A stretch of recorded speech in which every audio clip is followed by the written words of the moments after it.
So I have had a question about the Whiteboard app and the backgrounds. So I'm going to select this background here, so the writing paper, and some were asking if they can make it bigger or smaller. If you zoom in or zoom out on the background, you can adjust the size of the paper.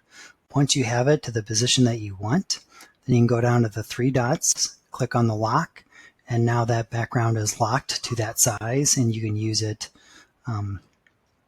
as you see fit. So let's take a look at maybe you're using dot paper, but the dots are too big or too small. Again, just zoom in or zoom out based on what you need. Once you have it where you want it, then go down to the three dots, click lock, and now you have your background the size that you want.